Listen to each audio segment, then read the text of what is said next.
Did you fall in love with her on The Bachelor? Yes. I never fell out. What did this do to you when you realized she was gone? New details. Let's go to that actual day. Did she tell you that Ryan said he didn't love her? The exclusive interview with Gia's mother. She did it while I was on the phone. I heard her last breath. What were the last words you heard her say? Tragic beauty. The exclusive story of a bachelorette suicide. Gia Aleman captured the hearts of viewers all across America as the bubbly, sweet-natured New Yorker who fought for a shot at true love and a rose on season 14 of ABC's hit reality show, The Bachelorette. Gia, will you accept this rose? I'm in like a bubble right now. It's like this has always been my dream to come to Napa Valley. I can't believe it, and I'm in a castle right now, so it's a pretty great feeling. Jake is very perfect, so I haven't found any flaws yet. Gia went on to star on 2 seasons of ABC's spin-off show, Bachelor Pad. Her TV and modeling career were taking off, and she had finally found love with a handsome professional athlete. On the outside, Gia seemed to have it all: beauty, brains, personality, success, and at last, the missing piece of the puzzle, love. Then, seemingly out of the blue, huge headlines broke. Every newspaper, magazine, and blog was reporting the shocking news. Gia was in the hospital on life support battling a mysterious and, quote, serious emergency medical event. 2 days later, Gia tragically passed away. She was just 29 years old. News of Gia's sudden death came as a complete shock, but the details that began to emerge after her death were even more unbelievable. Gia had taken her own life. Lots of questions today about the tragic death of former Bachelor contestant Gia Aleman. Police say the stunning beauty took her own life by hanging herself. She was so young, so beautiful, so what drove Gia to reportedly end her own life? The 29-year-old worked as a model and finished 3rd on season 14 of The Bachelor in 2009. Aleman's rep specified that the reality TV star had been put on life support Monday evening and was withdrawn Wednesday afternoon after losing brain and organ function. We are now learning that 29-year-old Gia Aleman was heartbroken after an epic fight with her boyfriend when he reportedly told her, "I don't love you anymore." Friends say Gia was devastated at the prospect of yet another failed romance. It was just too much to bear. She emailed friends to say farewell, then hanged herself. And I need you to pump my chest harder than 30 times. 30 times.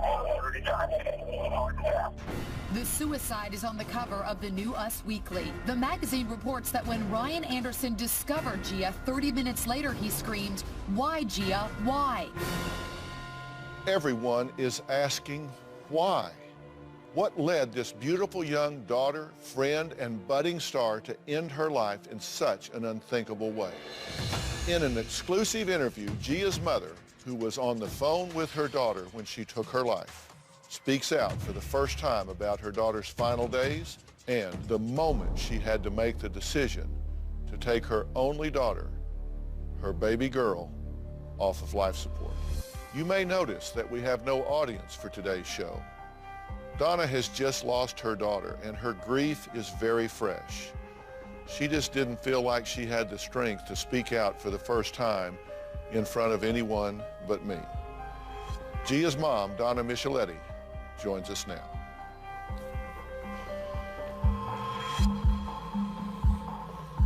Donna, Dr. Phil, I am so sorry for your loss. Oh, thank you. Let me tell you what our goal is here today. I want to make sure everybody knows who this beautiful young woman was in this world. How did she decide to get involved in The Bachelor to begin with? A hard breakup, very bad breakup. So she had Similar, loved and lost. She loved and lost. It takes me a while to get over people, and it takes me a while to get myself back out there, but I'm doing it. I have good friends and good family. it took her a long time to get over him. And then, you know, her friend said, why don't you go on The Bachelor? And that was, believe it or not, the best thing for her. When she came home, and I picked her up at the airport, I go to her, you fell in love with yourself. I could see it in your face. I says, you're a different person. You're confident. I could see it. She goes, yeah, I did. And she was so happy. Until that time, did she feel like she had to be in a relationship, she had to have a man to be okay? No, just when she had one, she felt like she gave 150%. She always, I told her, would you stop? You know, you're dropping your own career to take care of them. It's got to be about you, too. I've always said you should never invest more in a relationship than you can afford to lose. It sounds like she invested everything. She gave her whole heart. She'd always have such a big heart for everybody, but not for herself. I want to honor your daughter's memory. She asked me that, please tell my story, 10 minutes before she did it. Yeah. What did she say about that? Tell my story, Mommy. Because she called me that night. And we were on the phone. She was not depressed. Sometimes when she was that time of the month, she'd get insecure and go to a dark spot, and she'd feel like nobody cared, and she would just snowball. And I would tell her, come on, you know, this is not real. This person does love you. This is not this. And she'd look for excuses in people to find fault and push them away because she just got so fearful. Because she was always afraid of abandonment. And she would do that on a regular basis? No. Once in a while, not all the time. No, was it always timed to that time of the month? Not bad like this one. Not bad like that. Maybe 3 times in her life, really bad. Right. But this blew me away. I did not expect this. I figured I could talk to her like I always do, and I could maybe make her understand and see. And she booked my flight down there while I was on the phone with her. Mommy, can you come tomorrow? And I need a hug. I says, of course, I'll be there. I'll book my flight right now while we're on the phone, because I knew she was upset. And before I could get it even open, she had booked it. She did it while I was on the phone. What was the first thing she said to you that made you know this was one of those times that she was in that dark place? I'm not happy. I can't go on with this anymore. I says, gee, you'll be fine. We'll work through this like we always do. She believes what she was thinking, but it really wasn't true. Right. Because I know her boyfriend very well. I know her life. I just know her so well. And all she wanted to talk about was how much she loves me and how much she loved my mom. And she apologized that she might not have been good to us. And I said, wait a minute. Was during this time that she booked you a flight to come to her? Yes. When she did that, was she saying book a flight and come here because she knew she was going to be gone, or because she wanted you to be there with her? I didn't know it at the time. I figured, she said, Mommy, I just want a hug. But replaying it in my mind that whole night, she knew. Because she had asked me something that I thought was odd. She says, Mommy, you want to bring somebody down with you to keep you company? I says, no. Why would I do that? I never do. I'd love to spend my time just you. I'm selfish. But do you think she knew, as she was saying that, what she planned to do? Yes, because she never asked me that. And it didn't hit me because I was just so concerned about talking to her that I missed that until after the fact. Right. At that point, that day, with how she felt with her menstrual cycle, she could not see clearly. Yeah. And I knew that happened to her, and I was trying to talk to her and trying to be careful what I say because I didn't want to upset her more. And I was nervous. So you're walking a tightrope, obviously. Yes. But you're saying that this menstrual cycle took such a powerful hold on her that she would turn so much. Like night and day. It would come out of nowhere. All of a sudden, something would click in there, and she would say, this isn't right. He doesn't love me. He's not this. He's not that. Because of her insecurities inside herself. And I used to tell her that they're not your father. They do love you. You're just not seeing it. When you had seen this pattern at that time of the month before, this went beyond normal down mood that some people might have. Sometimes for her it would get very dark. There was a last conversation she had, and I think that started right after Mother's Day, she had a falling out with her father. Right. Really badly. And she was devastated. What did she say about it? He told her she was the idiot. She was too stupid. And that you're no daughter of mine, and don't call me for Father's Day and lose my number.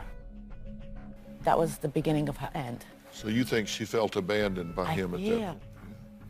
Was that, in your opinion, the first link in this chain? I think it just ate her up. And then she was picking on her boyfriend. And she'll look at anything at that point to fight. Yeah. Because now she's insecure with that, and she's going to think they're going to do it to her too. Have you talked to her father since this happened? I told him I blamed him. I told him it's your fault. You're the reason. I read where he had said in an interview, I wish I could take it back, it's too late.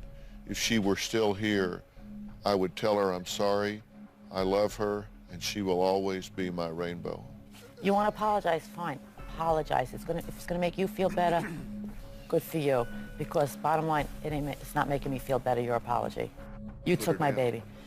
With these radical changes in personality, is that fair to say that during this time she'd sometimes have radical changes in her personality? Yeah. Did she ever see anyone for that? Was she ever I've tried. diagnosed or treated or medicated? I took her to quite a few places over the years, many times. And after one visit, 2 visits, that's it. She wouldn't go back, and she was an adult. And I can't do it. I could take you, but I can't force you. I've read that she had a big blow up with Ryan. Yes, she did. That day, yes, they did. Did she tell you that Ryan said he didn't love her? Coming up, when we come back. Take me through the moment that you realized this call had taken a very bad turn. Donna shares the details of the last conversation she had with her daughter. There was nothing. It's like a dead silence. And I'm going, gee, wake up. And there was nothing there. And later, Bachelor star Jake Pavelka reveals for the first time his true feelings for Gia. You said, I stayed out of Gia and Ryan's way, but always held hope that one day I would end up with Gia.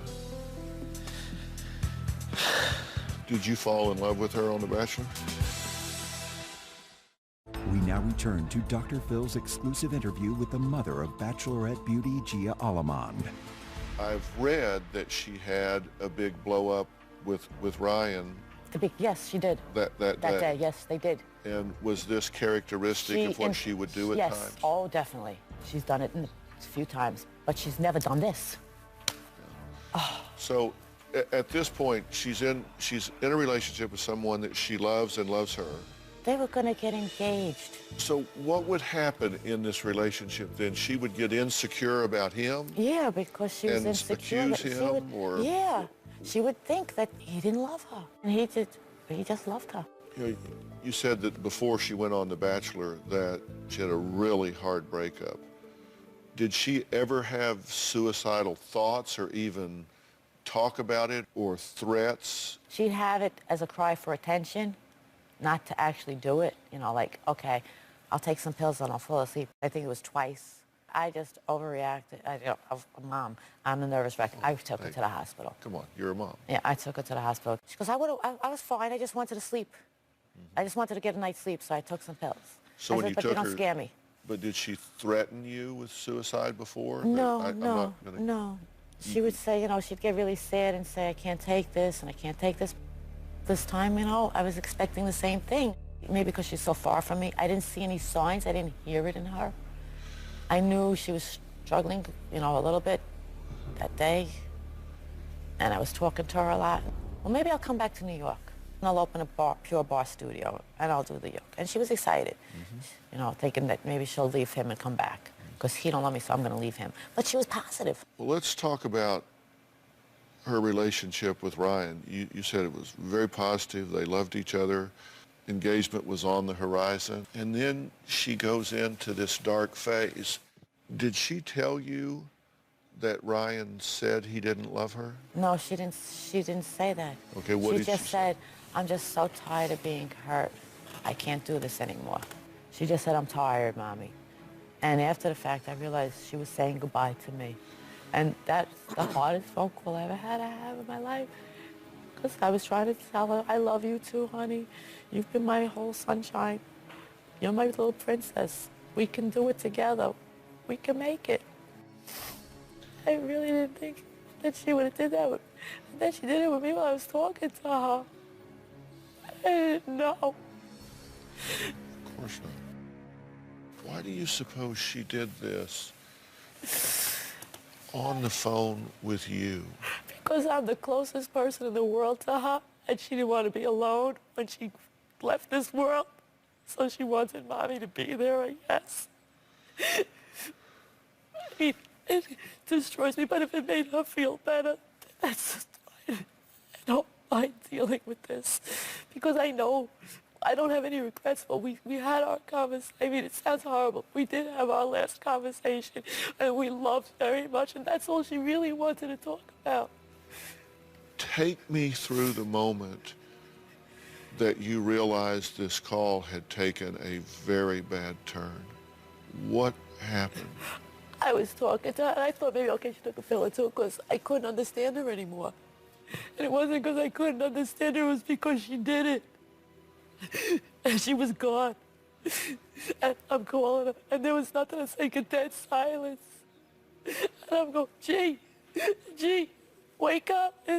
Don't go to sleep. I'll be there in 12 hours. Wake up. And there was nothing there, and I'm freaking out. And I'm telling my husband, we got to get somebody over there. And we're texting Ryan. So you're talking to her on the phone, and you're talking about business. And I don't know. And she's telling you that she loves you. She told me she loved me before we talked about the business. I took it off of that, and I focused it other ways. Very smart, by the way. You're very wise to talk about, let's talk about future-oriented things. You said you couldn't understand her? She wasn't talking. It was when she was actually doing it. I thought she was just mumbling. You thought she was mumbling. But in fact, she was actually... I heard her last breath. And I thought it was just mumbling. I couldn't understand her. It was incoherent. I didn't know what it was until after the fact. How long did you try to talk to her without a response? I stayed on for like almost 10 minutes with her, and then the phone I didn't want to hang it up. And we're trying the other phones to call Ryan, and instead of holding on the cell phone, I did nothing. There was nothing there. I didn't want to hang it up, and it just got disconnected. And that was it. It was over. What were the last words you heard her say?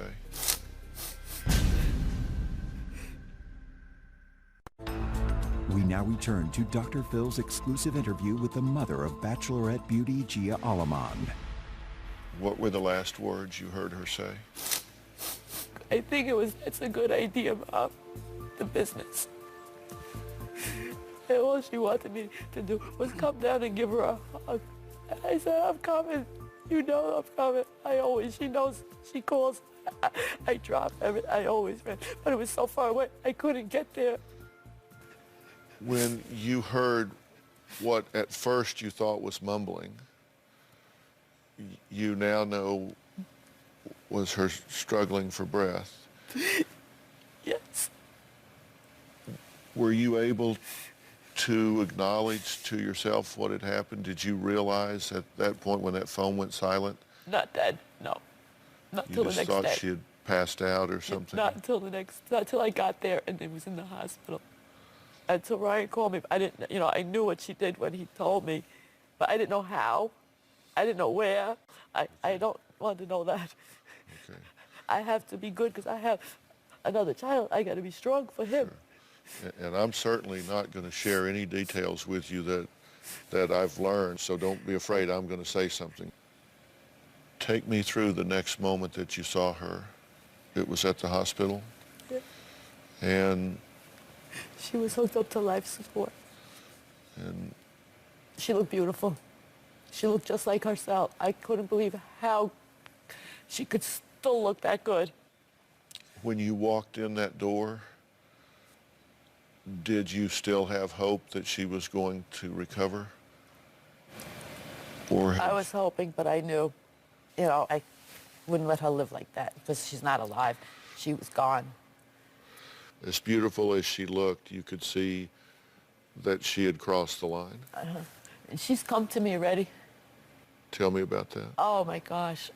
The first time was that Saturday night. Ryan and I were talking on the phone, and all of a sudden I just got the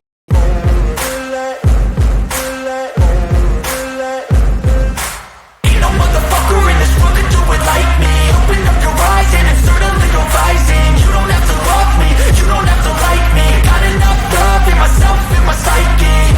You should have the same in your brain nightly. If you wanna taste, bitch, you can fucking try me. If you wanna hate, bitch, you know where to find me. And if you're going hate this, you can fucking bite me. I'll be cruising in my lane fast, call it high speed. I've been working hard, yeah, I've been working nightly. If you think you'll win, ha, not fucking likely. I be taking shots, yeah, cold-blooded, icy. Watching numbers grow is what I call sightseeing. In the front row, run it up when they hype me. The following grows, they know how to ignite me. Call me CEO, I've been running shit right, see. And I ain't playing games, I create my own lane, making pleasure out of pain, turning losses into gains. I'm the boss, I'm making change. I've been rocking this exchange, popping off and risking things. Gonna make a fucking name. I just wanna be famous, but I don't want that cheap fame. No, I'm not that vain. I just wanna be greatness. I just wanna be greatness. I just wanna be greatness. I just wanna be greatness. Ain't no motherfucker in this world could do it like me. Open up your eyes and insert a little rising. You don't have to love me, you don't have to like me. Got enough love in myself, in my psyche. You should have the same in your brain nightly. If you wanna taste, bitch, you can fucking try me. If you wanna hate, bitch, you know where to find me. And if you're going hate this, you can fucking bite me. Okay, I'm going off every chance I get. I don't really take a loss, well, I'll admit. That's why I'll make it to the top, yeah, I commit. And no, I'm never getting lost, I get after it. Investing in my own stock, cause it's faster than any crypto hits go, let me spend. Everything that you see is something I invent, and it's only a percent. I'm gonna take shots, if I miss all, forget it. I'll take a fat loss just to learn all that's in it. I'm taking snapshots, learning how to fall and get it. I'm getting back up, always stand tall, don't sweat it. I never back up, I don't miss a thing or regret it. I'm always learning, you could call me academic.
Goosebumps on my arms, and my legs were burning, and I could just feel her presence and that she was happy.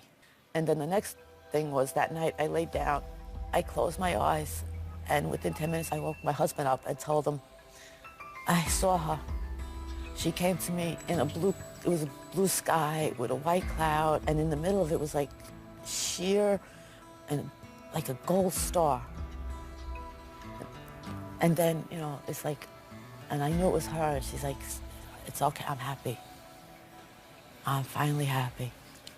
You know, I've been doing this for 35 years, and this has such an unusual characteristic to it in her wanting to be with you in that last moment of her life. I mean, it's like such a mixed blessing. It's horrible that she made that decision, but you must find some comfort in knowing that of everyone in this world, she wanted to spend that last moment with you. Yes, I do.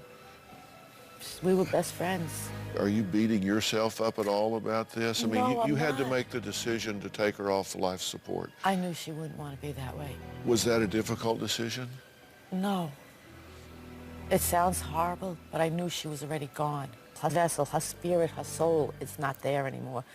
Was this a spur-of-the-moment decision on her part, or do I you really think think she so. planned it? I think we were talking, and then I think when she called me, she already knew. But before that, I don't think so, because she had so much to do. She was planning so many things. We were talking about the business. We were talking about this. We were talking about that. So in retrospect, this was a premeditated goodbye call. I think so. So when she picked up the phone and dialed it, things had to already be in motion. I think so. Are you mad at her? Coming up. What was she afraid of? Being rejected, that she wasn't loved. She was afraid, I gotta end it with Ryan before he does it to me. I gotta destroy this relationship before it destroys me. And later. Gia really understood me. I can't tell you how lucky I feel that I knew her, but I wish it was not for such a short time because I've never met anybody like her. We now return to Dr. Phil's exclusive interview with the mother of Bachelorette beauty, Gia Alamand. Are you mad at her? I'm really mad at her. That she did this for no reason. I love her so much that I don't ever get mad at her, but it's a natural emotion to be angry that you're so stupid. That wasn't the answer. You should have listened. I told you I'll be there in 12 hours. Well, I have to tell you, if she had gotten through that moment, if she had waited for you to get there, we wouldn't be sitting here right now. No, we would not. My girl would be happy. It would have been over. Those feelings of the fear would have been gone. What was she afraid of? Being rejected. She was afraid, I gotta end it with Ryan before he does it to me. I gotta destroy this relationship before it destroys me. So get him before he gets me. Exactly. I gotta take the initiative. And that's why she would get so violently nasty, and that's why she caused that fight that day. Yeah. She left you a note. I know. I haven't seen it. The police have it. Will you read that note? Yes. And I will treasure it. Will you go? I've been there already. In her place. This was her ring Ryan gave her for Valentine's Day. Oh, wow. I wear it with pride. This is her watch. This is her forever bracelet. That was precious to her. How is Ryan handling this? Have you talked to him? Ryan and I, we talk every day. And we want to do like a foundation, and it's in the works right now, of trying to help other girls. And maybe it'll make a difference. As a mother that has tragically lost such a precious child here, what do you say to mothers that are out there, or to young girls that are struggling right now? Talk to your mom, talk to your best friend. Remember, try to remember in your mind what you think you're thinking, it's not real. Let them in, because that's what you're doing. You're saying, you're feeling that you don't have anybody, but you're pushing them all away. And that's what Gia did. She was pushing away She wouldn't reach what out. she needed most. Exactly. Let me be selfish on your behalf for a minute. Everything you're experiencing right now, some fears, that is not only a normal, but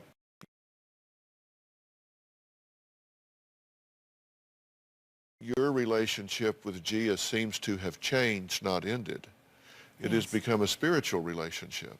But I'll tell you what, you were her best friend. You were who she chose to be with in that final moment. I feel honored that I'm the one she trusted in the most. You are a very strong and courageous woman. Talking about her story, so proud to meet you and so sorry for the circumstance. Oh, me too. I wish it was anything but this. Me too. God bless you. Thank you. Next, Bachelor star Jake Pavelka speaks for the first time about his private relationship with the troubled reality star and the big change he noticed in Gia in recent years. Coming up. Why did you do this? Why? You were gone in 60 seconds after you came off that banister. Now I have to deal with it for 20 years? I'm going to be 70 years old and I'm still going to think about this.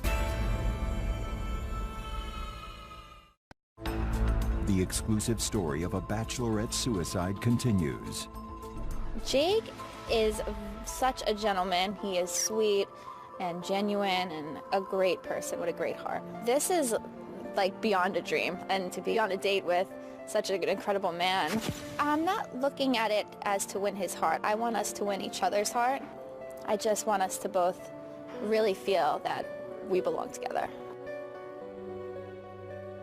Jake Pavelka starred on season 14 of ABC's reality show, The Bachelor. As the cameras rolled, Jake fell hard for Gia. Gia made it all the way to the final 3 before being eliminated. And Jake says he has been rocked to the core by her death. And today he is revealing for the first time what he wishes he had the courage to tell Gia when she was still alive. I first met Gia on the set of The Bachelor, just smiling from ear to ear. Gia was just out of a really bad relationship and it hurt her. And was just not ready for another relationship. Gia and I, after the show, continued to be really great friends. Our relationship just blossomed into something amazing. I mean, she truly is one of the most amazing friends I've ever had. So any romantic feelings I had after The Bachelor, I put on the shelf and started rooting for Gia and Ryan. On August 13th, I was on a layover and a media source started calling my phone, and then I got a text. And it said, Gia's in trouble. She's had a serious medical condition. She's in ICU and it's iffy. That was a very long 24-hour period. I found out that Gia died from mutual friends. I don't remember a whole lot. All I remember is just I cried for 3 days. I just want her back. Right now I'm just trying to accept that she's gone.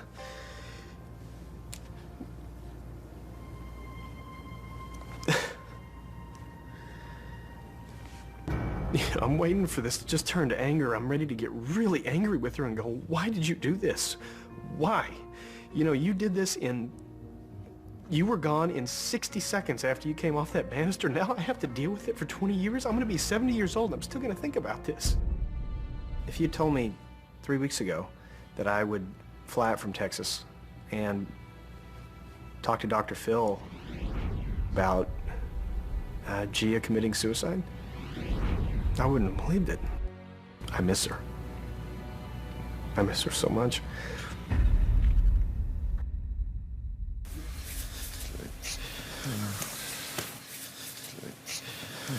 Jake, that is, I know it's hard to look at, it's hard to think about. What did this do to you when you realized she was gone? I've never lost anybody close to me before. Gia really understood me. You know, we got really close after the show. I can't tell you how lucky I feel that I knew her, but I wish it was not for such a short time because I've never met anybody like her. In the time that you knew her, did you have any sense of insecurities or things that she was dealing with? Did she ever show that side to you? She had insecurities, you know, in some of the same things that I did, you know. She wanted to be married. She wanted to be a mommy. You know, she expressed that. Did you fall in love with her on The Bachelor? Yes. No question about it. I never fell out. But the timing was off. You made a quote which I thought was very reflective of who she is. You said, "I stayed out of Gia and Ryan's way, but always held hope that one day I would end up with Gia."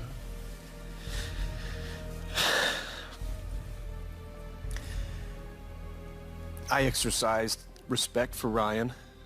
I was not in love with Gia, but I loved Gia. Coming up. You asked the family if you could put something in the casket. She didn't even know I had it. We now return to Tragic Beauty, the exclusive story of a bachelorette suicide. Did it help to go to the wake? Did it help get some healing started in that process? It did. I was scared that I wasn't going to get to say goodbye. And I'm so thankful that Donna and the Micheletti family let us come and say goodbye to her. Her mother is an amazingly courageous woman. She's been a rock for me. And again, I just can't tell Donna how much I appreciate her just with open arms, taking me in at the viewing and talking to me about her life. That really helps. Well, and Donna said that they invited you back to the house with the family for dinner and all, and I'm sure that had to mean everything in the world to you. Absolutely, it did. It was just God sent. You asked the family if you could put something in the casket. What did you send Gia off with? She didn't even know I had it. When we were in St. Lucia, she gave me, it sounds crazy, but she gave me a little metal box of mints. And I had carried those around literally for 2 million miles. They went everywhere I went just because they were sentimental to me because she gave them to me. I just didn't know that it was going to be like this. There with her. It was, I guess, a way for me to feel close to her, giving them back to her. It's so tragic that she died having the very thing that she wanted the most. She was loved by you. She was loved by Ryan. She was loved by her family. She was loved by so many people, but couldn't feel and receive it at that point in time. Mm-hmm. We ask you here today because we know you were important to her. You knew her well, and this is about honoring her life, and you have certainly come here and done that. Thank you. Thank you so much. We'll be right back.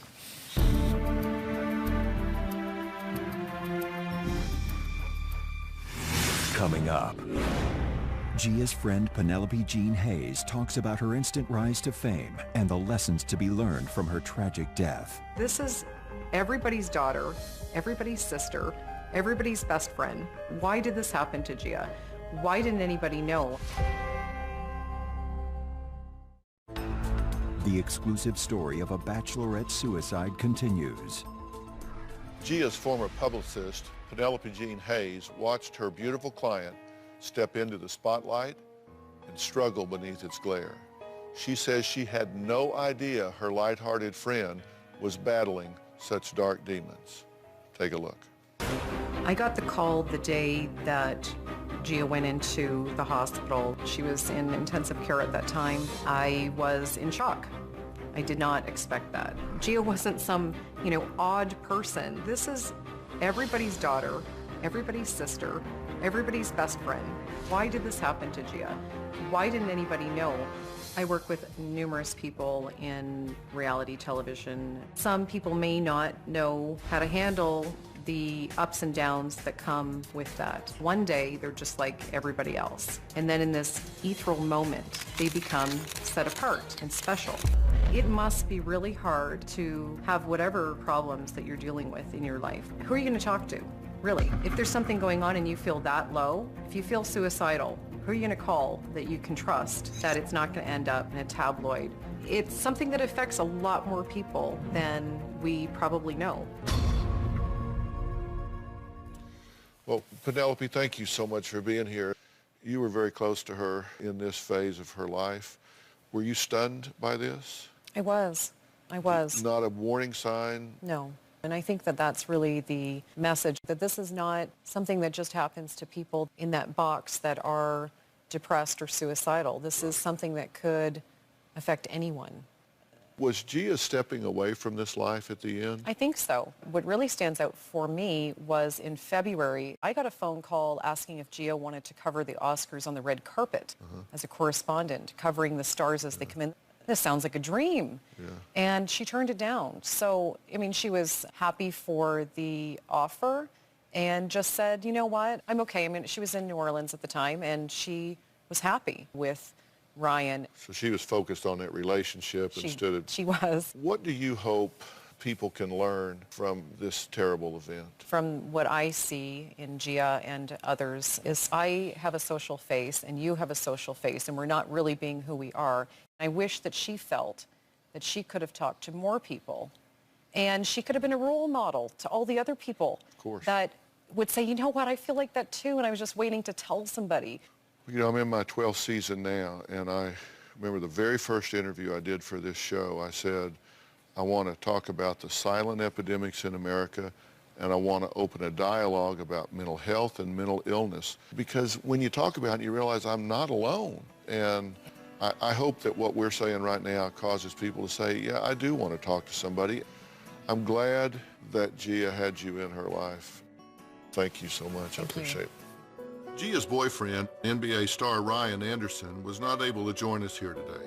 We reached out to him and offered him an opportunity to be part of this tribute to Gia in any way that he felt comfortable. Ryan told us that he was not yet ready to speak publicly about his loss. We certainly understand and wish him the best.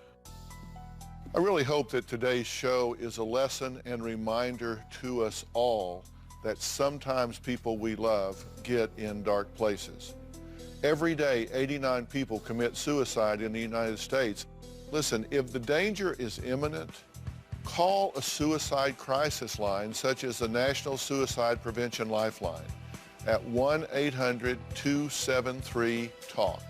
For more information, go to drphil.com, and I want to sincerely thank my guest today, especially Donna, for having the courage to share her personal heartbreak with us in an effort to help others.